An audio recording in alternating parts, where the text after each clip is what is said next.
ආයුබෝවන් ජීවිද්‍යා විෂය නිර්දේශය යටතේ 10 වන ඒකකයේ 10.1.4 යටතේ ඔබට අධ්‍යයනය කරන්න තිබෙනවා ආහාර කල් තබා ගැනීම සහ පශ්චාත් අස්වනු හායනය පිළිබඳ. මේක ඉතාමත් රසවත් ඒකකයක්.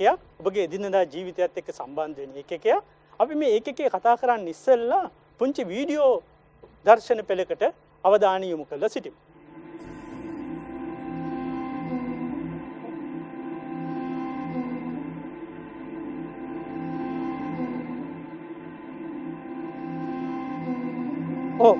මේ ඔබට පේන වීඩියෝ දර්ශනය ඔබ බලන්න.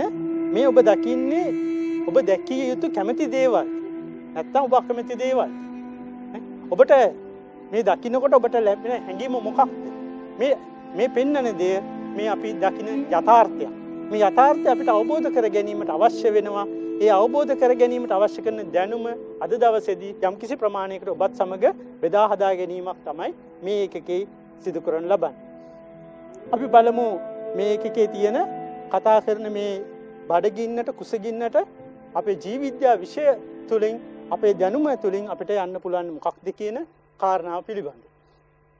එතකොට මෙන්න මේ ඒකකේ ගත්තයින් පස්සේ ඔබ දන්නවා ආහාර කල් තබා ගැනීම කියන කොටස තියෙනවා, පශ්චාත් අස්වනු හානිය කියන එක තියෙනවා. මේ ආහාර කල් තබා ගැනීම කියන එක අපි කතා කරන වෙනත් විදිහකට ආහාර පරිරක්ෂණය කියලා. ආහාර කල් තබා ගැනීම කියන්නේ මොකක්ද? සරලව කිව්වොත් එහෙම අපි දන්න දෙයක් තමයි ආහාරයක් ඕනම ආහාරයක් නරක වෙන්න බලනවා නේ. මේ නරක වෙන එක කල් තබා ගැනීමේ ක්‍රියාවලියක් තියෙනවා. ඉන්නේ ක්‍රියාවලිය තුල තමයි ආහාර පරිරක්ෂණය කියන එක අපි සාකච්ඡා කරන්නේ. අපි මුලින්ම මේකේ ආහාර පරිරක්ෂණයේ තියෙන වැදගත්කම සාකච්ඡා කළෙමු. මොකද ආහාර පරිරක්ෂණය කියන එක වැදගත් වෙන්නේ ඇයි කියන එක අපි දන්න දෙයක් තමයි වරක කාලෙට ගස්සට වරක ඉදිලා කුණු වෙලා යනවා. ගොයම් කාලෙට අපි බලාගෙන ඉන්න මිලාඩු වෙයි කියලා මිලාඩු වෙන්නෙත් නෑ.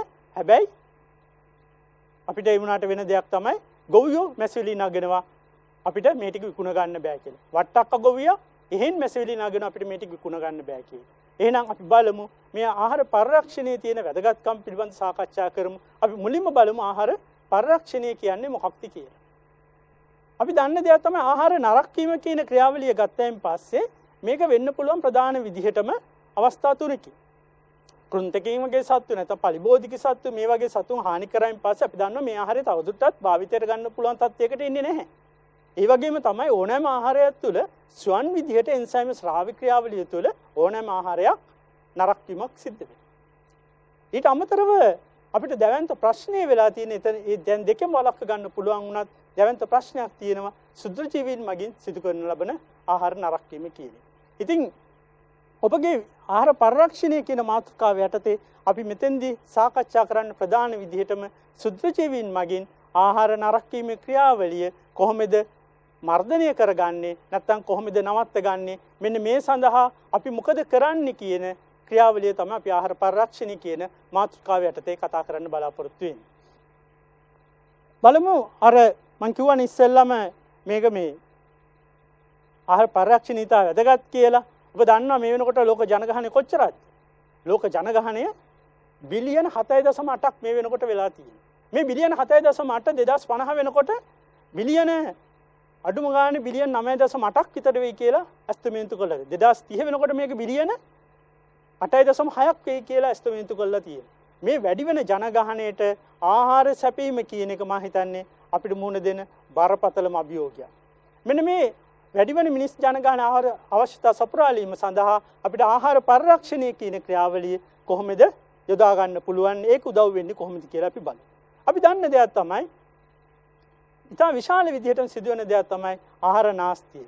ලෝක ආහාර සංවිධානයේ ප්‍රකාශ කරන විදිහට දීපුතේ ලෝකේ වාර්ෂිකව නිපදවන ආහාර වලින් 3 එකක් ස්කන්ධෙන් කිව්වොත් එහෙම ටොන් බිලියන 1.3ක් විනාශ වෙලා යනවා වාර්ෂිකව.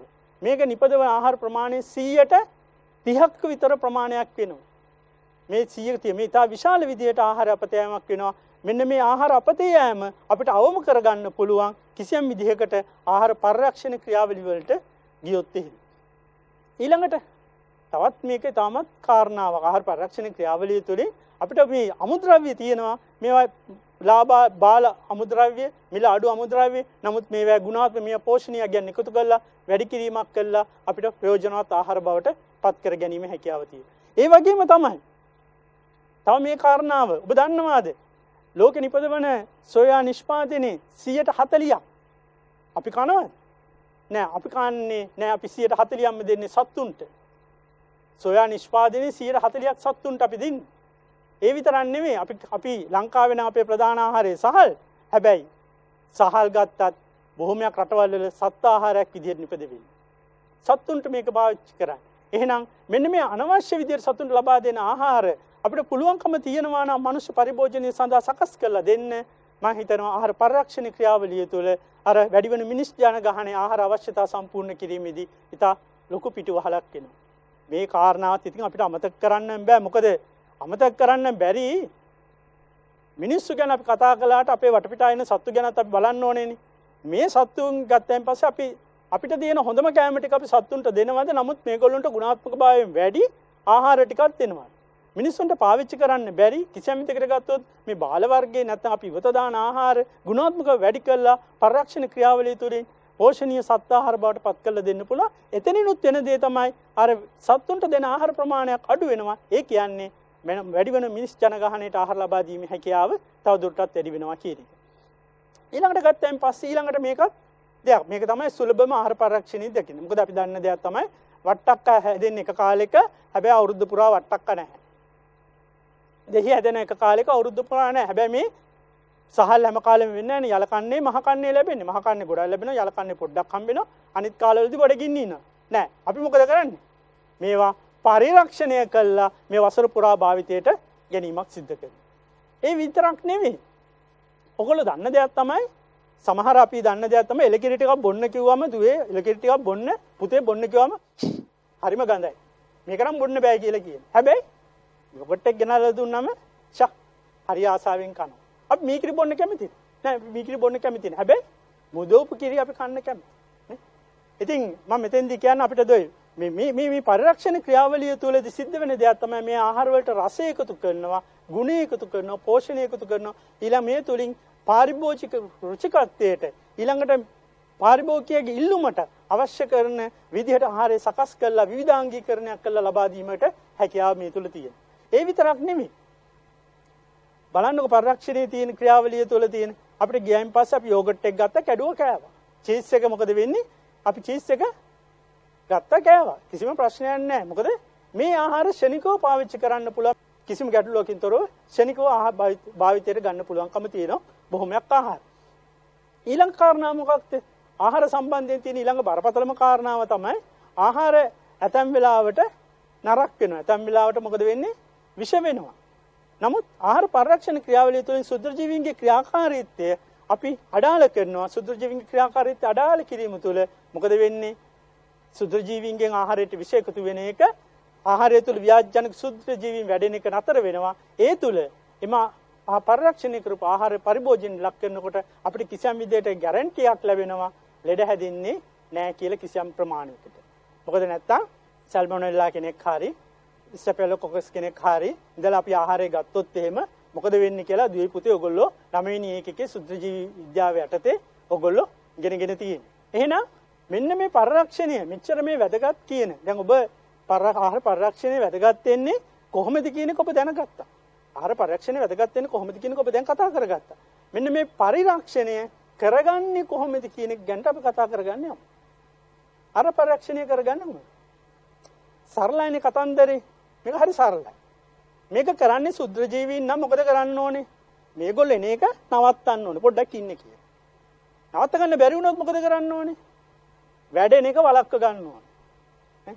ඔය දෙකම ඔට්ටු නැත්තම් කරන්න ඕනේ මේ ටික විනාශ කරලා දාන්න.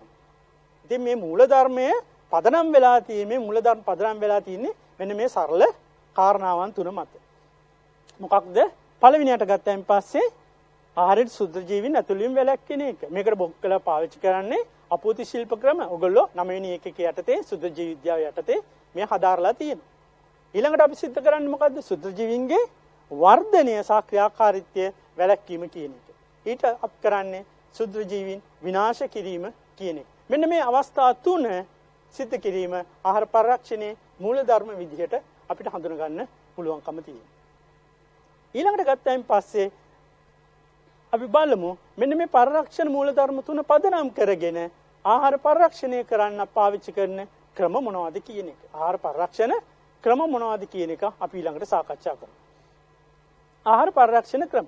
ආහාර පරිරක්ෂණ ක්‍රම ගත්තයින් පස්සේ ක්‍රම ප්‍රධාන විදිහටම අපිට තුනක් තමයි හඳුන ගන්න වෙන්නේ. මොනවද මේ තුන? භෞතිකව සිද්ධ කරන ක්‍රම, රසායනිකව සිද්ධ කරන ක්‍රම, ජීව විද්‍යාත්මක සිද්ධ කරන ක්‍රම. භෞතිකව ගත්තයින් පස්සේ ඔයගොල්ලෝ දන්නවා රත් කිරීම වගේ දෙයක් ගත්තයින් පස්සේ භෞතිකව සිද්ධ කරන දෙයක්. අපි ඊට පස්සේ ලුණු ටිකක් එකතු කරන එක, පරිරක්ෂක කාරකයක් එකතු කරන එක රසායනිකව සිද්ධ වෙන දෙයක්. ඊට අමතරව ගත්තයින් පස්සේ පැසීමේ ක්‍රියාවලිය වගේ අපි ආහාර කල් තබා ගැනීම පාවිච්චි කරනකොට ඒක ජීව විද්‍යාත්මකව සිද්ධ කරන ක්‍රියාවලිය. එහෙනම් ආහාර පරිරක්ෂණයේ ප්‍රධාන ආකාර තුන විදිහට අපිට හඳුනා ගන්න වෙන්නේ භෞතික ක්‍රම, රසායනික ක්‍රම සහ ජීව විද්‍යාත්මක ක්‍රම කියන තුන. මෙන්න මේ ක්‍රම තුනේදී මොකද කරන්නේ? ඔයගොල්ලෝ 9 වෙනි ඒකකයේ යටතේ නැවත ද්වීපිතය ඔයගොල්ලෝ හොඳට ඉගෙන ගත්තා. සුද්ධ ජීවීන් වර්ධනය වෙන්න අවශ්‍ය කරන අවස්ථාවන් මොනවද කියලා. සුද්ධ ජීවීන් නිකම්ම හැදෙනවද? මොකද මේ ආහාර නරක කරන සුද්ධ ජීවීන් කියන්නේ අපි දන්නවා මේගොල්ලෝ විෂම පෝෂී. මේගොල්ලන්ට කාබනික උපස්තරයක් ඕනේ. කාබනික ආහාර ප්‍රභවයක් ඕනේ. එහෙනම් මේගොල්ලෝ පරිරක්ෂණ ක්‍රමවලදී කළ යුතු එක දෙයක් තමයි ආහාර ප්‍රභවයක් මේගොල්ලන්ගෙන් ඉවත් කරන්න ඕනේ. ආහාර ප්‍රභවය මේගොල්ලන්ගෙන් ඉවත් කරන්න ඕනේ. නැත්තම් මොකද කරන්න ඕනේ? ආහාර ප්‍රභවයේ තියෙන සුද්ධ ජීවීන් වර්ධනය වෙන්න ඕන කරන ඊළඟ අත්‍යවශ්‍ය සාධකය මොකක්ද? අත්‍යවශ්‍ය සාධකේ ඔබට මතක් වෙනවා ඇති තෙතමනී කියන එක. ජලය කියන සාධකේ ඊටාම වැදගත් කාරණාවක්. මේ ජලය ඊටාම වැදගත් කාරණාවක්. එහෙනම් එක්ක අපි වීලීම වගේ ක්‍රම මගින් මේ ජලය කියන සාධකය ඉවත් කරන්න ඕනේ. එහෙම නැත්තම් මෙයාට ජීවත් වෙන්න නුසුදුසු පරිසරයක් නිර්මාණය කරන්න පුළුවන්. අපි දන්නවා සුද්ධ ජීවීන් කියන කට්ටිය සාමාන්‍ය pH එකේ 7 වගේ ආසන්න pH එකයන් වලදී තමයි මෙයා ඊටමත් හොඳින් හැදෙන්නේ. pH එකේ 6.6 7.5 වගේ පරාසය තමයි මේ තින්ද අපි සාකච්ඡා කරන්නේ. ඉතින් ඔයගොල්ලෝ කියයි ඉතින් අපි ඉගෙන ගත්තනේ අම්ලකාමී සුද්ධ ජීවීන් ගැන අපි ඉගෙන ගත්තනේ භස්මකාමී. ඔව් ඒගොල්ලෝ විශේෂිත පරිසර තත්ත්වයකදී ඉන්නවා තමයි. නමුත් අපි කියන්නේ සාමාන්‍ය පරිසර තත්ත්වයකදී සාමාන්‍ය ක්‍රියාත්මක වෙන්නේ මේ pH පරාසය තුල සිටින සුද්ධ ජීවීන්. ඊට අමතරව ගත්තයින් පස්සේ ඊළඟට මේගොල්ලෝ නුසුදුසු පරිසර නිර්මාණය කරන්න පුළුවන් දේ තමයි උෂ්ණත්වය කියන සාධකය. සුද්ධ ජීවීන් සාමාන්‍යයෙන් ක්‍රියා වෙන්නේ අපේ කාමර උෂ්ණත්වය අවට උෂ්ණත්වය තමයි මේගොල්ලෝ හොඳින්ම ක්‍රියා වෙන්නේ. එතෙන්දී ඉතින් තාපකාමී සුද්ධ ජීවීන් ඉන්නවා. සීතකාමී සුද්ධ ජීවීනුත් ඉන්නවා. හැබැයි මේ ආහාර නරක වීමට කරන වැඩි හරයක් සුද්ධ ජීවීන් මේ කාමර උෂ්ණත්වය අවට ඉන්න සුද්ධ. ඒ හින්දා මේගොල්ලන්ට නුසුදුසු උෂ්ණත්වය නැත්නම් මේගොල්ලෝ සුදුසු උෂ්ණත්වය ඉවත් කිරීම මගින් අපිට ආහාර පරිරක්ෂණ ක්‍රමය සිද්ධ කරන්න පුළුවන්කම තියෙනවා. ඉතින් ආහාර පරිරක්ෂණ ක්‍රම කරද්දී දැන් කල්පනා කරයි මේ එකක් කළොත් හරිද කියලා. නෑ එහෙම එකක් නෑ. අපිට මේ ක්‍රම එකක් හෝ දෙකක් හෝ මේ ක්‍රම හතරම හෝ එකතු කරලා අපිට ආහාර පරිරක්ෂණ ක්‍රම කරන්න පුළුවන්. ඉතින් එහෙනම් ඔබගේ අධ්‍යයනයේ පහසුවට අපිට ඉගෙන ගන්න තියෙන ආහාර පරිරක්ෂණ ක්‍රම මොනවද කියන එක මම දක්වන්නම්. වීලීම, ලුණු දැමීම, ලුණු දමා වීලීම, සීනි දැමීම වගේම පැස්ටරීකරණය, දුම් ගැසීම, රසායනික ද්‍රව්‍ය එකතු කිරීම, විකිරණය වගේවත් ඔබගේ විෂය නිර්දේශය තුළ ඔබට අධ්‍යයනය කරන්න තියෙනවා. මෙතනින් ඊටමත් තරණී අපිට පුරුදු ක්‍රමය තමයි වීලීම කියන එක. වීලීමේදී කරන්නේ මොකක්ද? ජලය වාෂ්ප කරලා එතනින් ඉවත් වෙනවා. එතකොට මොකද වෙන්නේ? ආහාරය තුළ තියෙන ක්‍රියාකාරී ජලය අඩු වෙනවා. සාමාන්‍යයෙන් ආහාරය තුළ ජලය ප්‍රමාණය 15%කට වඩා අඩු වෙනකොට සුද්ධ ජීවීන්ගේ වර්ධනය සිදුවෙන එක අඩුවීම සහ වැළැක්වීම සිද්ධ වෙනවා. සාමාන්‍ය හිරුවෙලිය වීලීම සිද්ධ කරන්න පුළුවන්. හැබැයි වර්තමානයේ වෙනකොට ඊටත් වැඩිය විජලන යන්ත්‍ර පාවිච්චි කළ මේ වීලීම සිද්ධ කරනවා. ඉතින් මේකත් ගත්තයින් පස්සේ සහල් ගත්තත්, තිරිඟුවක් ගත්තත් ඊට අමතරව ඇතර මේ වෙනකොට මේක නොකරන එකක් නෑ. මේ අපි කන බොන හැම එළවලුවකටම පළතුරකටම මේ වීලීම කියන කොස් ටිකට ගත්තත්, අන්නාස් ටිකට ගත්තත්, වෙනත් එළවලුවකට ගත්තත් මේ කොටෙමුකොත් ගොටුකොළ වලට ගත්තත් මේ වීලීමේ ක්‍රියාවලිය අද වෙනකොට සිද්ධ කරනවා. එහෙනම් මේ වීලීම කියන එක අද වෙළඳපොළ තුල ආහාර පරිරක්ෂණය කරන ප්‍රධාන ක්‍රමවේදයක් වෙලා තියෙනවා. වැඩිපුර ආස්යන්න තියෙන කාලේදී අරගෙන ඒවා වීලා ඉන්මිකන. ඉතින් අපි දන්න දෙයක් තමයි ගමේ ගොඩේදී අපි දන්න දෙයක් තමයි අටකොස් කියලා අහලා තියෙනවා. අටකොස් කියන එක ගත්තයින් පස්සේ මොකද කරන්නේ? නිකන් අපි මතක් කරගමු. ඔයගොල්ලෝ අහලා ඇතිනේ මේවා නේද? අටකොස් හදනකොට මොකද කරන්නේ? කොස් ටික තම්බලා ඊට පස්සේ මොකද කරන්නේ? මේවා කෑලි වලට කපලා මේවා වේල ගන්නවානේ. වේලගෙන ඊට පස්සේ මේක වියලි අසුරුමක සකස් කරලා අපිට සෑහෙන කාලයක් තියාගන්න පුළුවන් නේ. ඊට අමතරව තව මේ වික්‍රම අපිට ගොඩක් මේ වගේ තියෙනවා. අපි ඊට පස්සේ ගමු ඊළඟ ක්‍රමයකට යමු. ලුණු දැමීම. ලුණු දැමීම කියන්නේ පරණ ක්‍රමයක්. පැරණි ක්‍රමයක්. ලුණු දැමීමේ තියෙන විශේෂත්වය තමයි ලුණු වල තියෙන එක්තරා විදිහේ පරිරක්ෂක ගුණයක්. නැත්නම් සුද්ධ ජීවීන් විනාශ කිරීමේ හැකියාව නැත්නම් ඒගොල්ලෝ වර්ධනය අඩාල කිරීමේ හැකියාවක් තියෙනවා. ඊට අමතරව ලුණු දැමීම තුල ඒ තුල ආශ්‍රිත ක්‍රියාවලිය සිද්ධ වෙලා ආහාරය තුළ ප්‍රයෝජනයට ගත හැකි ජල ප්‍රමාණය අඩු කිරීමක් සිද්ධ කරනවා. ඒ ආහාරය තුළ ප්‍රයෝජනයට ගත හැකි ජලය අඩුවීම තුළ සුත්‍ර ජීවීන්ට ඒ තුළ වර්ධනය වෙන්න තියෙන හැකියාව නැති වෙලා. මේකට බොහොම සරල උදාහරණයක් තමයි මත්ස්‍යණී එකක් පරිරක්ෂණය කිරීම සඳහා ලුණු දැමීම කියන එක භාවිතා කරනු ලබන.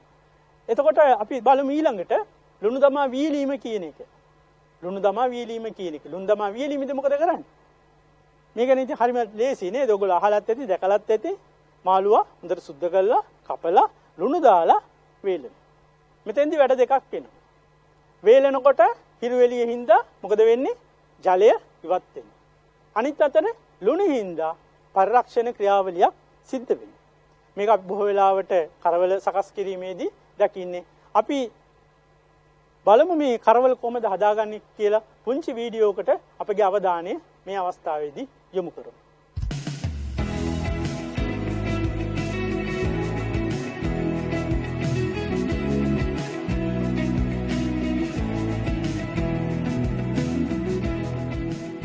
ඔබ දැක්ක කරවල හදාගන්න හැටි. මෙතනින් අපි යමු සීනි දැමීම නැත්නම් සීනි එකතු කිරීම කියන.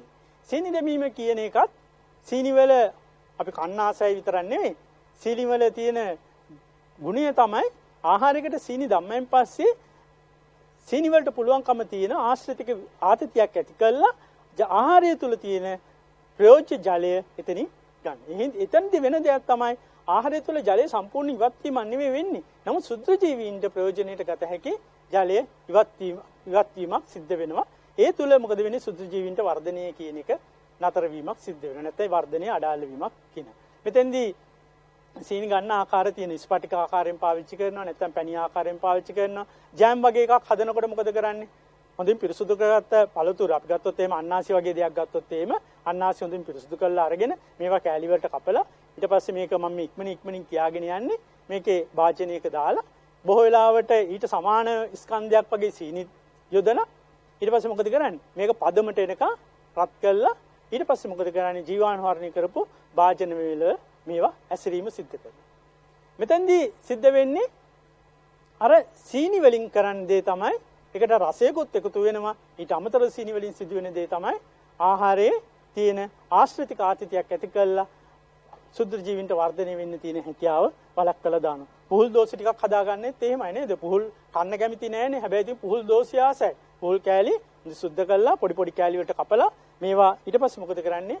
සීනිත් එක්ක එකතු කරලා රත් කරලා සිදු කරන ක්‍රියාවලියක් තමයි එතෙන්දි කරන්නේ.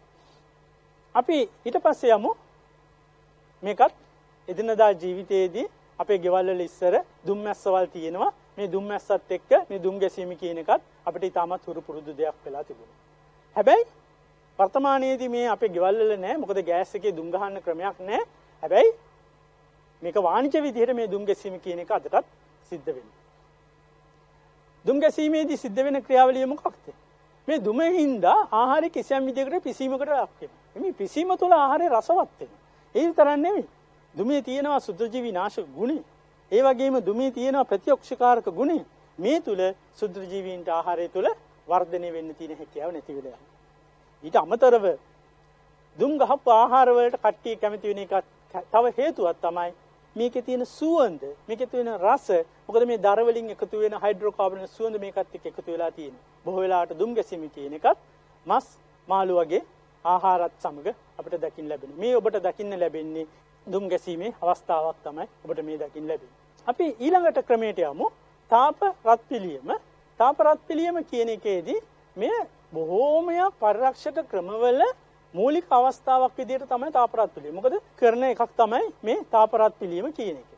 ආහාරය මුලින් රත් කරගන්න සාමාන්‍ය ජලයේ තාපාංකයකට වගේ ආසන්න උෂ්ණත්වයකට රත් කරනවා. අපි දන්න දෙයක් තමයි ජලයේ තාපාංකයට වගේ එනකොට මේ ව්‍යාධිජනක සුද්ධ ජීවීන් බහුතරයක් සම්පූර්ණයෙන්ම විනාශ වෙලා තියෙනවා. ආයි තව කවුරුවක්වත් ඉතුරු වෙන්නේ නැත්තරමටම විනාශ වෙලා තියෙනවා.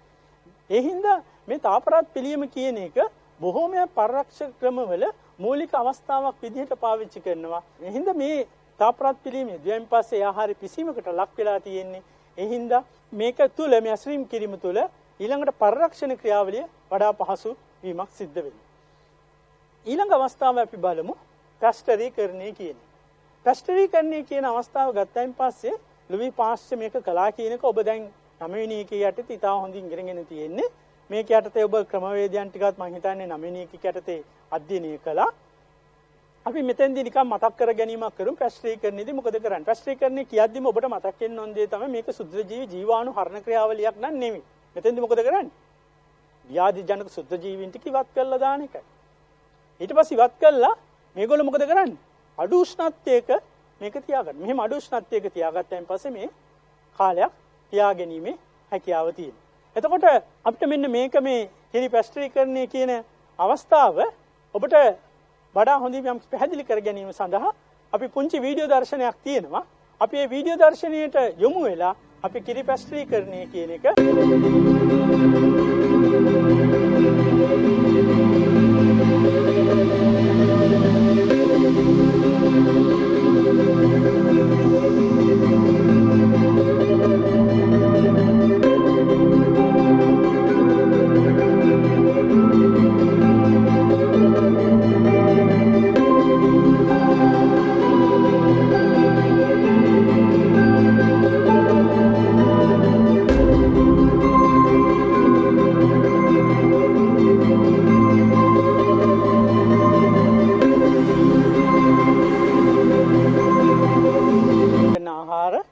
ඇසුරුම් කර ගැනීමේ ක්‍රියාවලිය මේ තියෙන්නේ එකට අදාළ පින්තූරයක්.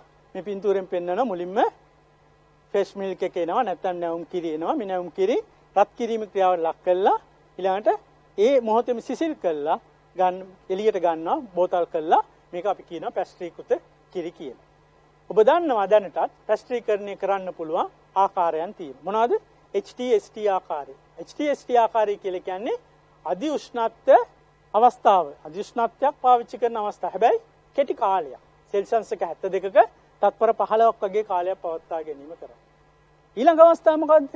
LT කියන අවස්ථාව. මෙතනදී අඩු උෂ්ණත්ව දිගු කාලයක්. සෙල්සියස් 63ක් වගේ උෂ්ණත්වයක මිනිත්තු 30ක වගේ කාලයක් පාවිච්චි කරා. ඔබ දන්නවද ස්ටැෆිලොකොකස් ඇවරියස් වගේ කෙනෙක් විනාශ වෙන්නේ කොයි වගේ උෂ්ණත්වයකද? එයා උෂ්ණත්වයෙන් සාමාන්‍ය සෙල්සියස් 66ක් වගේ උෂ්ණත්වයකින් තමයි එයා විනාශ වෙන්නේ. ඊකොලයි වගේ කෙනෙක් එයා 65.5ක් වගේ උෂ්ණත්වයකින් තමයි එයා විනාශ වෙන්නේ. එතකොට 63 උෂ්ණත්වයට රත් කළොත් මොකද වෙන්නේ? අර වගේ ව්‍යාධිජනක නැත්නම් ආහාර විෂක නැත්නම් සුද්ධ ජීවීන් විනාශ වීමක් සිද්ධ වෙන්නේ නැහැ. ඒ හින්දා පරිශනාත්මක හොයාගෙන තියෙන වඩා සුදුසු උෂ්ණත්වයක් විදිහට අපිට ගන්න පුළුවන් සෙල්සියස් 62 තප්පර 15ක් කියන එක. හැබැයි මෙතන අමතර කාරණාවක් තියෙනවා. 63 යනකොට ආහාර රත් වෙන ප්‍රමාණය අඩුයි. ඒ හින්දා පෝෂණය හානි වෙන්න තියෙන අවස්ථාව අඩුයි. 72ට යනකොට පෝෂණය හානි වෙන්න තියෙන අවස්ථාව වැඩි. නමුත් 72 දී ගත කරන කාලය අඩු හින්දා පෝෂණය හානි වීමට තියෙන අවම අවස්ථාවක් තමයි එතනදී සිද්ධ වෙන්නේ. ඒ හින්දා වඩා ආරක්ෂිත ක්‍රමය වෙන්නේ උෂ්ණත්වයේ සෙල්සියස් 72ක තත්පර 15ක අවස්ථාව. හැබැයි ඉතින් මේකෙදී සිද්ධ වෙන කාරණාව ඔබ අවබෝධ කරගත යුතු කාරණාව තමයි මේකෙදී රසයට වයනයට මේකෙදී හානිය වෙන්නේ තාමත් අඩුවෙන් වෙන්නේ. පෝෂණ අන්තර්ගතයට හානි වෙන්නේ තාමත් අඩුයි. ඒ හින්දා පැස්ට්‍රීකරණය කිරි බොහෝ වෙලාවට රසවත් කිරි විදිහට අපිට භාවිතා ගන්න පුළුවන්. නමුත් මේ ඔබට දක්ෂින දර්ශන පෙළ තමයි මා හිතන්නේ අද වෙනකොට අපි බොහෝ වෙලාවට ෆ්‍රෙෂ් මිල්ක් කියලා බොන කිරි පැකට් වල ඇත්ත කතන්දරේ. මොකක්ද? අද වෙනකොට කරන්නේ මොකද්ද? UHT අවස්ථාව නැත්නම් ඉතා ඉහළ උෂ්ණත්වයකට රත් කිරීම. ඔයගොල්ලෝ දැන් ඔය සුපිරිවෙල කඩවල වලට එමේ යනවනේ නේද? ගිහලා ෆ්‍රෙෂ් මිල්ක් එක ගන්නවනේ. ඔය ප්‍රාක් වල තියෙන එක අරගෙන පොඩ්ඩක් දෙපැත්ත හරවලා බලන්න. බලන්නකො පොඩියට ගහලා තියෙනකො UHT කියලා. නේ? ඒ කියන්නේ මොකද්ද? අල්ට්‍රා හයි ටෙම්පරේචර් කියන එක. මේ අවස්ථාවේදී සාමාන්‍ය 140ක වගේ උෂ්ණත්වයක තත්පර 5කට අඩු කාලයක් කිරිරත් කර ගැනීමක් තමයි කරන්නේ. මේ විදිහට රත් කරගත්තම කිසි බය වෙන්න එපා. සියලු විද්‍යාඥයන් දැන් මැරලා තියෙන්නේ. මේක කිසිම කරදරයක් නැතුව මාස 9කට එහා කාලයක් ශීතකරණකින් බැහැරව තියාගන්න පුළුවන්. අර HTST අවස්ථාවේදී තියෙන ගැටලුව තමයි එතෙන්දී සෙල්සියස් එක 72 තත්පර 15 තියාගෙන ගන්න කිරි එක අපි තියාගන්න ඕනේ ශීතකරණයක් තුල. මෙතනදී ශීතකරණකින් බැහැරව මේ කිරි අපිට තබා ගැනීම හැකියාව තියෙනවා. ඒක තමයි ඔබ මූලිකව හඳුනාගත යුතු අවස්ථාව වෙන්නේ. ඊළඟ ක්‍රමයට අපි යමු වෙමු අධිශීත කිරීම කියන එක. අධිශීත කිරීම කියන්නේ මොකක්ද? ඍණ 18ක් ඍණ 30කට වගේ. ආහාරය අපි කරන්නේ ඍණ 18ක් ඍණ 30ක් වගේ උෂ්ණත්වයකට මොකද කරන්නේ? විනාඩි 15ක් පැය දෙකක් වගේ කාලයක් ඇතුළත ඉතා ශීඝ්‍රයෙන් මේක සිසිල් කිරීමකට ලක් කරනවා. මෙහෙම ශීඝ්‍රයෙන් සිසිල් කිරීම තුළ සුද්ධජීවීන් වර්ධනය සහ සුද්ධජීවීන් තුළ පැතිරීමේ ක්‍රියාවලිය නතර වීමක් සිද්ධ වෙනවා. ඒක වැළකීලා. මෙහෙම පරිරක්ෂණය කරගත් ආහාරයේ හැබැයි ඉතින් ගබඩා කරන්නත් ඕනේ ශීත කාමරවල. ඒකත් සෙල්සියස් එක ඍණ 18ක් ඍණ 30ක් වගේ උෂ්ණත්වයක තමයි ඒක තියාගන්නත් වෙන්නේ. මේකත් බොහෝ වෙලාවට මස් මාළු වර්ගයේ අගේ ආදිට මේකත් බොහෝ වෙලාවට පාවිච්චි කරනවා. ඊළඟට අපිට සුපුරුදු එක අපේ ගෙදර ශීතකරණයත් එක්ක කියන එක සීත කිරීම කියන අවස්ථාව. සීත කිරීමේ අවස්ථාව ගත්තයින් පස්සේ මේක සෙල්සියස් එක 4ක් සෙල්සියස් එක 7ක් වගේ උෂ්ණත්වයක තමයි පරාසය වෙන්නේ. මෙතෙන්දි කරන්නේ සුද්ධ ජීවීන්ගේ ක්‍රියාකාරීත්වය කිසියම් විදිහකට මන්දගාමී කිරීම නැත්නම් අඩු කිරීම තමයි කරන්නේ. මෙතෙන්දි අපිට පුරුදු වෙන්නේ නේද? අපි දන්නවා උදේට බත් එක කාලා සමහරට එළවලු ටික බෙදාගෙන ඉවරලා අම්මලා තාත්තලා මොකද කරන්නේ? දානවා ෆ්‍රිජ් එකේ. අවසරත් ගන්න පුළුවන්. මොකද එළිය තිබ්බොත් මේක නරක් වෙන්න බලනවා සමහරවිට. නේ? මේ උෂ්ණත්වයේ සෙල්සියස් එක 4 වගේ උෂ්ණත්වය තුළ ආහාරය නරක් වීම ප්‍රමාද කිරීමක් කරලා දෙනවා සුද්ධ ජීවීන් මගේ. ඒකයි මේ ක්‍රියාවලියේදී සිද්ධ කරන්නේ ඔබට බොහෝ වෙලාවට පළතුරු ಜಾති පළතුරු විශේෂ මේ ඕනම දෙයක් ආහාරයක සාමාන්‍ය දින පාවිච්චි කරන අපිට ඕනම දෙයක් ශීතකරණයක පාවිච්චි කරලා කෙටි කාලීනව කල් තබා ගැනීමක් කරන්න පුළුවන්කම තියෙනවා. ඊළඟ අවස්ථාවට යමු. මොකක්ද? රසායන ද්‍රව්‍යයේදී ආහාර පරිරක්ෂක. කිව්වම ටිකක් බය වෙනවා මේවට කෙමිකල් දාලා තියෙනවා කිව්වෙන් පස්සේ. හැබැයි අපිට සමහර ආහාර කල් තබා ගැනීම සඳහා අපිට ආහාර පරිරක්ෂක යොදා ගන්න වෙනවා. ඒ හින්දාම ගොඩක් වෙලාවට වෙළඳ පොලේ හරි ජනප්‍රියයි මේ ආහාර පරිරක්ෂක ඇතුළත් කරපු නැති ආහාර කියලා වෙළඳ පොලේ දානවා. ඒ අර අපේ තියෙන සාමාන්‍ය මතවාදය අනුව මේ පරිරක්ෂක ආහාර භාවිතයට ගත යුතු නැත කියන මතයෙන්ද. අපි ගොඩක් වෙලාවට MSG කියන පරිරක්ෂකයක් ගැන කතා කරනවා. නමුත් මතක තියාගන්න දේ පුතේ MSG කියන්නේ පරිරක්ෂකයක් නෙවෙයි. ඒක රසකාරකයක් පමණයි. ඒක පරිරක්ෂකයක් නෙවෙයි. මොහොලාට ඔබගේ විෂය නිර්දේශ තුළ සෝඩියම් බෙන්සෝයේට්, EDT ඇසිටික් අම්ලය වගේ පරිරක්ෂක ගැන තියෙනවා. මේ පළතුරු ගත්තත් අච්චාරු හදනකොට උනත් අච්චාරු හදනකොට විනාකිරි ටිකක් දානකොට මේ විනාකිරි කියන්නේ පරිරක්ෂක කාරකයන්නේ. ඉතින් මෙන්න මේක ඔබට මේ සාමාන්‍ය දැනුම සඳහා මම මේ සපයන්නේ. මොකද මේක මේ පාඩම් කරගන්න ඕන දෙයක් නෙවෙයි. විෂය නිර්දේශයට අදාළ පරිරක්ෂක ඔබ දැනගෙන සිටියම් ප්‍රමාණවත්. නමුත් ජීව විද්‍යාව හදාන ළමයෙක් විදිහට කවුරු හරි කෙනෙක් ආහාරය දැකලා මේකේ මේ නම්බරයක් ගහලා තියෙන මොකක්ද? අයියේ මොකද්ද අක්කේ මේ නම්බරය කියලා ඇහුවොත් මොන හරි කියාගන්න තේරෙන්න ඕනේ. කියලා කියන්නේ යුරෝපියන් ස්ටෑන්ඩඩ් කියන එක. යුරෝපියන් ස්ටෑන්ඩඩ් කියන. මේක සාමාන්‍ය ආහාර පරිරක්ෂක වලට 200 ඉඳන් 299 දක්වා අංක ආහාර පරිරක්ෂක වෙනුවෙන් යොදනවා. ආහාර පරිරක්ෂක වෙනුවෙන් යොදනවා. එතකොට ඔබ දැක ඇති ඊට අමතරව 100 ඉඳන් 199ටත් යන අවස්ථා මතක තියාගන්න යොදන්නේ කලරින්ස් වලට නැත්නම් ආහාර වර්ණක වලට. හින්දා මේ පරිරක්ෂක මේ කෝඩ් මේ අංකයේ කිසියම් අර්ථයක් තියෙනවා. මේක තුලින් පාවිච්චි කරන්නේ මේක මිනිස් භාවිතයට සුදුසු ආහාර පරිරක්ෂක බවට යුරෝපීය සම්මතයන් තමයි මේ ඉතින් සඳහන් කරලා තියෙන්නේ. 200 ඔබට පේනවා සෝබික් ඇසිඩ් එක සෝබේට් වගේ ඒවා 213 වගේ බෙන්සෝයික් ඇටි බෙන්සෝයිට් වගේ ඒවා ඊළඟට මස් වගේව පරිරක්ෂණය කරන්න නයිට්‍රයිඩ් නයිට්‍රේට්ස් වගේ පාවිච්චි කරනවා. ඒක 249 250 251 252 වගේ අගයන් වල ඒක තියෙනවා. අපි ඊළඟට යමු විකිරණ භාවිතය ගැන. විකිරණ භාවිතය මේකත් කියනකොට පොඩ්ඩක් ගස්සන කාරණා. මේක කෑවොත් වැඩේ ඉවරයි. පිළිකා හැදේ විකිරණශීලී ද්‍රව්‍ය කියලා. විකිරණශීලී ගැන අපි එහෙම බය වී යුතු නැහැ. අපි ඇමරිකාවේ හරි ඕස්ට්‍රේලියාවේ හැදෙන හරි ඇපල් හරි මිදි ටිකක් හරි කන්න වාසනාවන්ත වෙන්න අවස්ථා දෙකක් තියෙන්න පුළුවන්. එකක් තමයි රසායනික ද්‍රව්‍ය වලින් මේවා පරිරක්ෂණය කරලා අපි අතට එන්නේ. තව ඊට වැඩි හොඳ ක්‍රමයක් තියෙන්න පුළුවන්. ඒ තමයි මේ විකිරණය මගින් ප්‍රතිකාර කරපු ආහාරයක් වෙන්න. විකිරණය භාවිතය කරන්නේ කෙටි තරංග ආයමයට ආහාරය නිරාවරණය කරනවා. කෙටි තරංග ආහාර නිරාවරණය කළාම ඒකේ තියෙන ශක්තිය මගින් ඒ තුල තියෙන ක්‍රොමීන් සංහාරයක් සිද්ධ නැත්නම් ක්‍රොමීන් සියලු දෙනා විනාශ වෙලා යන පරපෝෂණය ව්‍යාජනකින් ක්‍රොමීන් වෙනත් මොන හරි සතෙක් ඉන්නේ. හැබැයි ඉතින් මතක තියාගන්න විකිරණය පාවිච්චි කරනකොට නරක වෙච්ච ආහාර වලට මේවා පාවිච්චි කරන්න බෑ. ඇයි?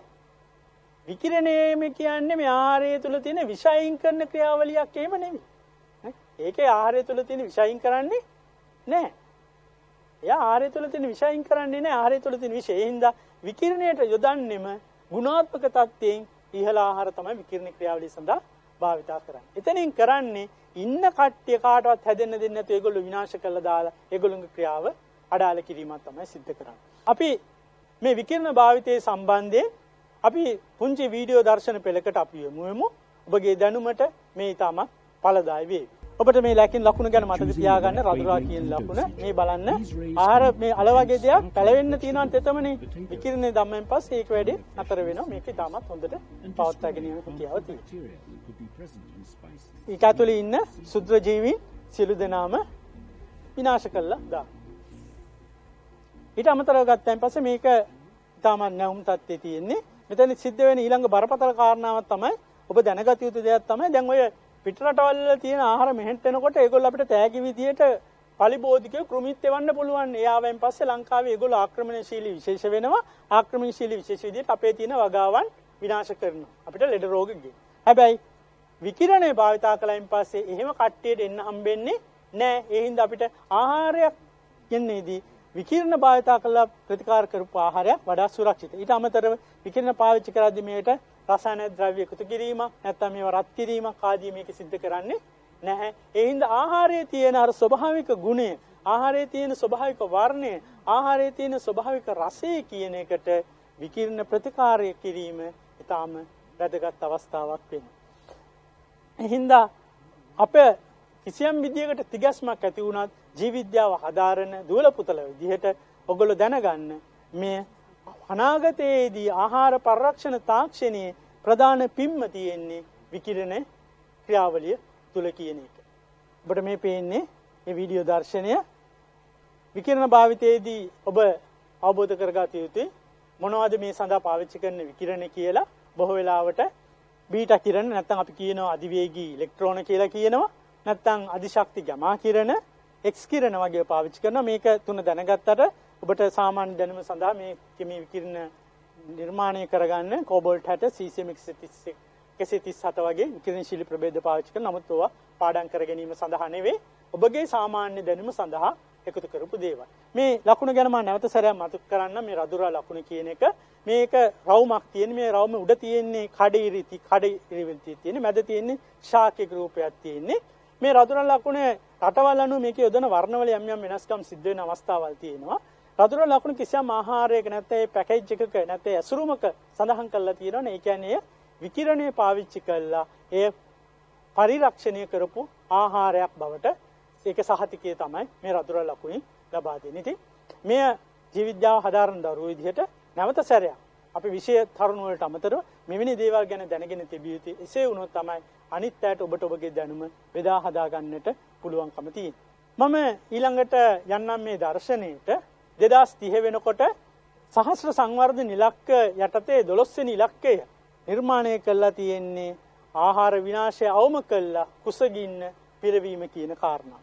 කුසගින්න කියන එක නැති කරන්න කියන එක. 2030 කරන්න පුළුවන් වෙයිද බැරි වෙයිද දන්නේ නැහැ. හැබැයි සහස්‍ර සංවර්ධන ඉලක්කේ තියාගෙන තියෙන එතන. මොකද කාරණාව ඔබ දන්නවද දුයි පුතේ? මේ මම කතා කරන හැම තප්පර 3.6කට වරක්ම මිනිස්සෙක් මැරෙනවා. මිනිස්සෙක් මැරෙනවා. ඇයි? කුසගින්න නිසා. ඒ මැරෙන හැම මිනිස්සෙක්ගෙම 75%ක් නැත්තම් 4 දෙනෙක්ගේ 3 දෙනෙක්ම පුංචි දරුවෝ. මේක අපි හිතන තරම් සුන්දර කතාවක් නෙවෙයි. මේ ආහාර නාස්ති ආහාර විනාශ වීම කියන එක අපි හිතන තරම් සුන්දර කතාවක් නෙවෙයි. ආහාර පරිරක්ෂණය කියන එක වැදගත් වෙන්නේ ඒක නිසයි. ඔබ ගත්තොත් එහෙම මේ ඔබට පේන දර්ශන ගත්තොත් එහෙම බොහෝ වෙලාවට දකුණු ආසියාවේ නැත්තම් අපි ගත්තොත් එහෙම අග්නිදිග ආසියාතික රටවල් වල කොහොමද මේ පසු අස්යන්න හානි වෙන්නේ කියලා ඔබට පේනවා. ඉතා විශාල විදිහට පසුවන් පළතුරු වගේ ගත්තොත් සාමාන්‍ය 160ක් විතර විනාශ වීමක් මේක දකින්න ලැබෙනවා. ධාන්‍ය වර්ගයක දෙයක් ගත්තොත් එහෙම සාමාන්‍යයෙන් 120ක් 130ක් අතර වගේ ප්‍රමාණයක් විනාශ වෙනවා. මේක ඉතා විශාල විදිහට ආහාර විනාශ වීමක් සිද්ධ වෙනවා. මේ විනාශ ක්‍රියාවලිය තුල 2050 වෙනකොට ලෝක ජනගහනය බිලියන 9.8ක් ඉක්මවනවායි කියලා කියනවා.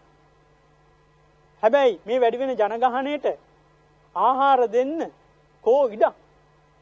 මොකද මේ වැඩි වෙන ජනගහනයට ගෙවල් දොරවල් ඕනේ, කර්මාන්ත ශාලා ඕනේ, මන්මාවත් ඕනේ. ඒ හින්දා වගා කළ හැකි ඉඩම් ප්‍රමාණය එන්න අඩු වෙනවා. ඒක සීමිත වෙනවා. වගා කළ හැකි යෙදිය හැකි පිරිසුදු ජලය, සුදුසු ජලයක් ප්‍රමාණයත් එන්න අඩු වෙනවා.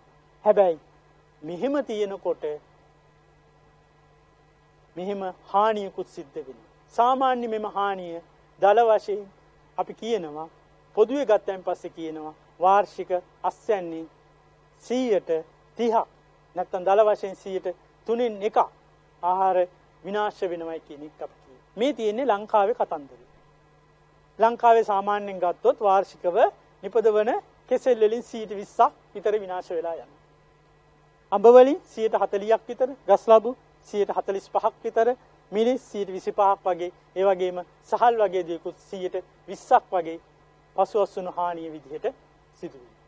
මේ ඉතා විශාල ආහාර හානියක් අපි නොදැනුවත් වෙන අපේ බත් පිඟානට එන ව්‍යංජන ටික දිහා ගැන බලලා අපි හිතුවට වාර්ෂිකව අස්යන්න නෙලන අවස්ථාවේ ඉඳන් අපේ අතට එන අවස්ථාව සහ ඊළඟට අපි පාරිභෝජනය කළ ඉවර වෙන මේ සමස්ත ක්‍රියාවලිය තුළ ඉතා විශාල විදිහට ආහාර විනාශයක් සහ නාස්තියක් සිද්ධ වෙනවා. ඒ හින්දා තමයි අපිට මේ වගේ මාතෘකාවක් කියන්නේ අපේ මේ ඒකකයේ යටතේ නැත්නම් මේ අද දවසේ සාකච්ඡාව තුළදී මුලින්ම කතා කළේ අපි ආහාර පරිරක්ෂණය යටතේ ආහාර පරිරක්ෂණය ගැන පරිරක්ෂණයේ වැදගත්කම කතා කළා. ඒ පරිරක්ෂණයේ වැදගත්කම කතා කළා. ආහාර පරිරක්ෂණ මූලධර්ම ගැන කතා කළා. පරිරක්ෂණ මූලධර්ම ගැන කතා කළා. පරිරක්ෂණ ක්‍රම ගැන අපි සාකච්ඡා කළා. පරිරක්ෂණය කරගන්නත් අස්වනු හානිය වළක්ව ගන්න ඕනේ. පරිරක්ෂණය කරගන්නත් අස්වනු හානිය කරගන්න ඕනේ.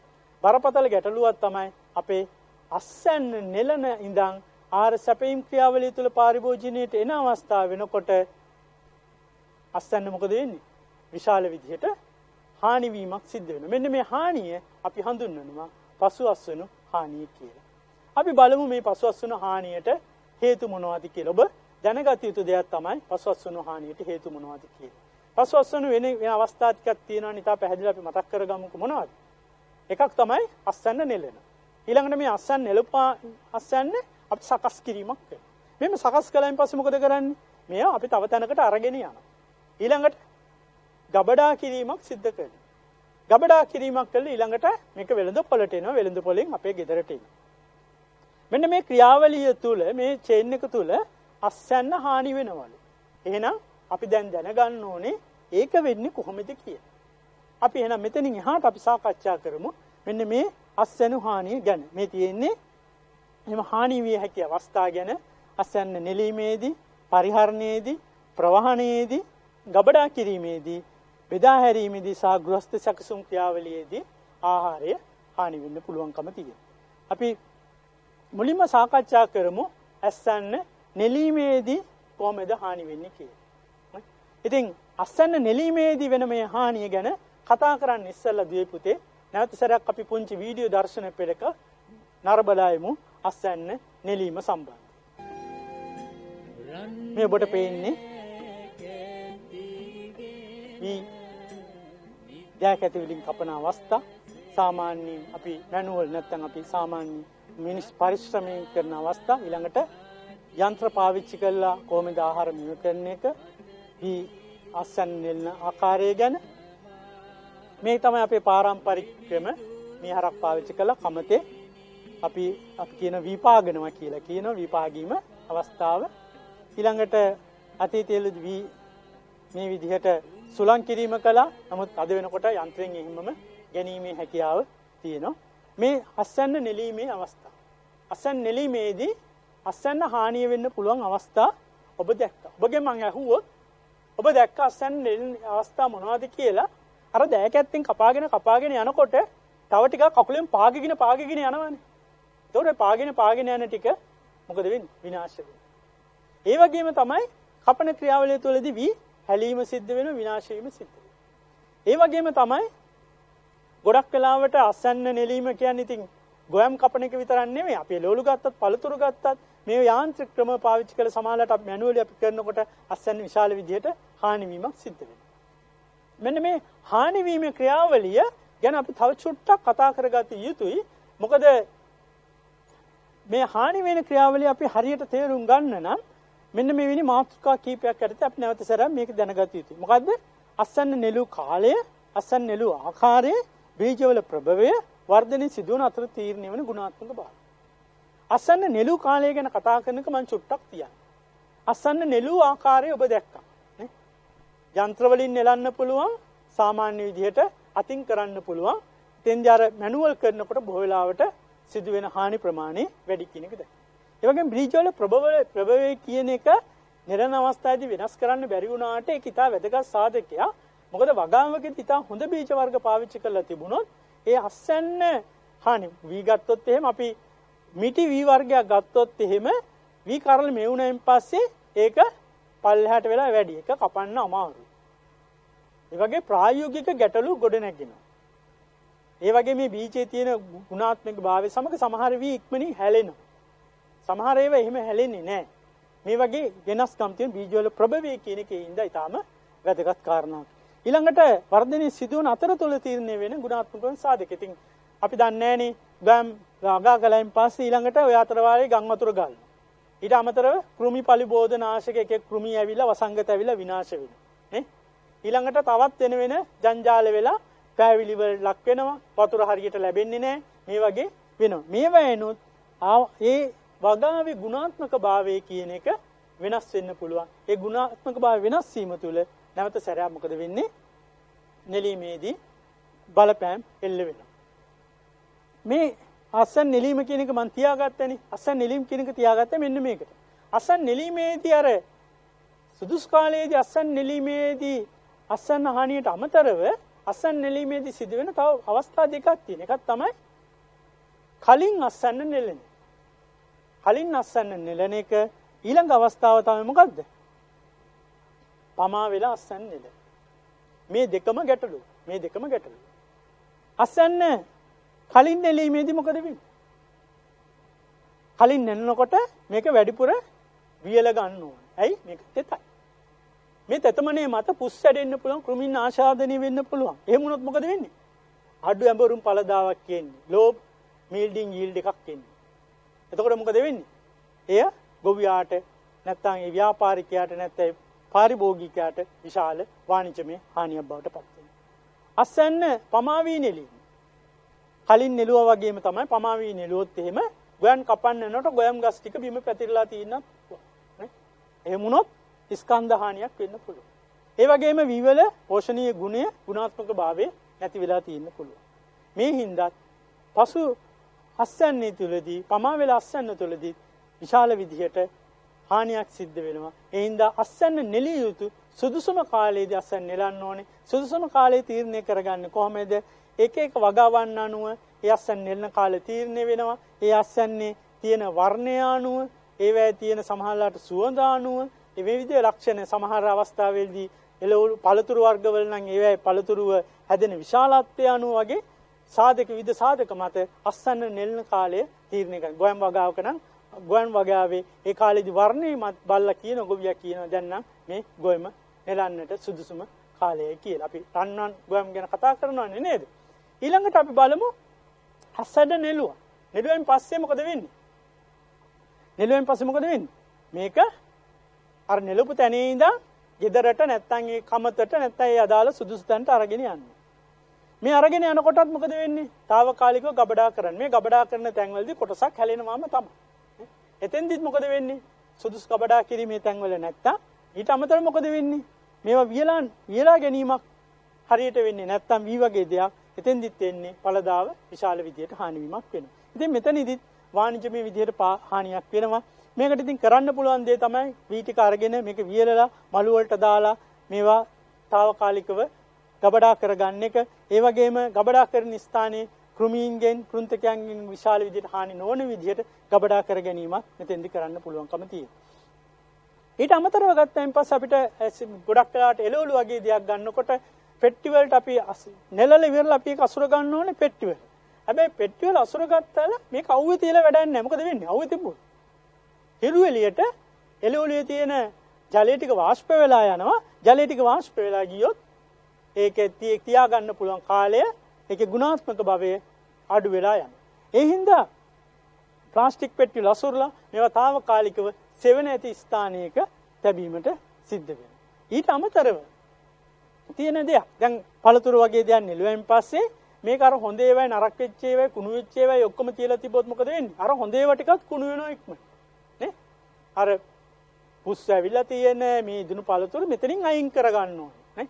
මොකද ආහාර පරිහරණයේදී විශාල හානියක් සිද්ධ වෙනවා නම් ඒ වෙන හානිය වළක්ව ගන්න අපිට කරන්න පුළුවන් දෙයක් තමයි ඒ නුසුදුසු ආහාර එතනින් ඉවත් කරගන්න. ඊළඟට සත්තුන්ගේ ආසාදනය වෙලා තියෙන ආහාරය එතනින් ඉවත් කරගන්න අපිට පුළුවන්කම තියෙනවා. ඊළඟ අවස්ථාවට අපි යමු. මේකත් අපේ ලංකාව වගේ රටවල් වල ප්‍රධාන ප්‍රශ්න. මොකද්ද? ප්‍රමාණයේදී ආහාරවල සිදුවෙන නාස්ති ආහාරවල සිදුවෙන විනාශය. මොකද අපි දන්නවා අපේ යටිතල පහසුකම් වල හොඳටම සංවර්ධනය වෙලා නැහැ. කොළඹ වගේ ගත්තොත් හොඳට පාරවල් ටික තිබ්බට ගම්බද වලට ගියන් පස්සේ වහින කාලෙට මාළු ටිකක් එහෙම හදා ගන්නත් පුළුවන් සමහර ලාට. ඉතින් මේ වගේ තියෙනකොට මේවෙන් ලොරියක් එහෙම යනකොට ලොරිය එන ප්‍රමාණය වගේ දෙකුන් ගුණයක් උඩ ගිහිල්ලා තමයි එන්නේ. අර කොහොම එළවලු ටික එකට තද වෙනවා. තද වීම තුළ මේක මොකද වෙන්නේ? ඒ ආහාර එළවලු වලට භෞතික විදියට හානිය. ඒ වගේම මේ ගැස්සීම් ක්‍රියාවලිය තුළ මේ වගේ මේ අපේ ප්‍රවාහන පද්ධතිය තුළ හොඳ මේක පාවිච්චි වෙන්නේ නැහැ. හින්දා පාලනය කළ හැකි නොහැකි උෂ්ණත්ව වෙනස් වීම ප්‍රශ්න වෙනවා. මේව තුලත් පළදා විශාල විදියටම හානි වෙනවා. ඊට අමතරව අපේ ගොඩක් වෙලාවට ඉතින් දැන් ගොවිපලෙන් ගේනවා දඹුල්ලට ගේනවා, දඹුල්ලෙන් ගේනවා මීගොඩට ගේනවා, මීගොඩෙන් ගේනවා අපේ ගමේ තියෙන මාකට් එකට ගේනවා. එතනින් මොකද කරන්නේ?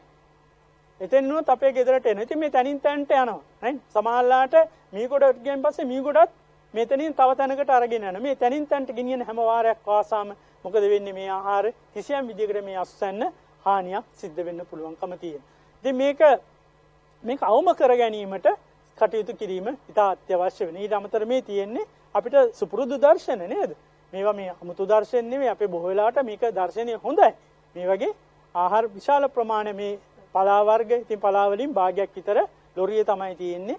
ඒ අපිට කන්න තිබිච්ච ආහාර හරියට ඒවා සුදුසු පරිදි ප්‍රවාහණය කළා නම් සුදුසු පරිදි ඒ සකස් කරලා ගෙනාවන අපිට පාවිච්චි කරන් තිබිච්ච ඒවා නමුත් ඒවා විනාශ වීම සිද්ධ වෙනවා.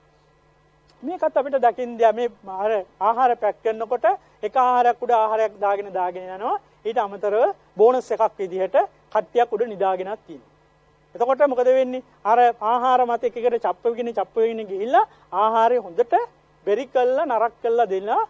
පසුවසන් දෙනවට අමතරව උඩ ඉන්න අපේ යාළුවෝ ටිකත් මොකද කරන්නේ? ආහාරය තව ටිකක් නරක් කළා උදව් කළා දෙන්න. මේ සිද්ධ කරන්නේ අර තප්පර 3.6ක් තුල මැරෙන එක දරුවෙක් නැත්නම් එක මිනිස්සෙක් මැරෙන එකට අස්සන්න හානි කරන්න අපි උදව් කරන ක්‍රියාවලිය. එහෙනම් මේක ඊටම වැදගත් අවස්ථාවක්.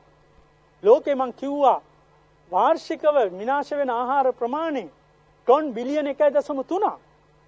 ටොන් බිලියන 1.3ක් විනාශ වෙන්නේ. මේ ආහාර ප්‍රමාණය පාවිච්චි කළොත් කුසගින්නේ ඉන්න ලෝක ජනගහනයේ 12%කගේ කුස පුරවන්න පුළුවන්කම තියෙන.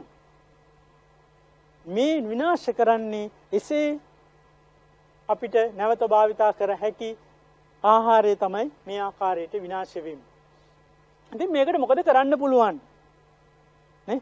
පෙට්ටි වල තියලා බර මේ වෙනවා නම් මේකට කරන්න පුළුවන් එක වැඩක් තමයි මේක වර්තමානයේදී මේ භාවිත වෙනවා ප්ලාස්ටික් වගේ පෙට්ටි පාවිච්චි කරනවා එකක් මත එකක් යන්නේ නැති පෙට්ටි පාවිච්චි කරන්න පුළුවන්කම තියෙනවා. ඊට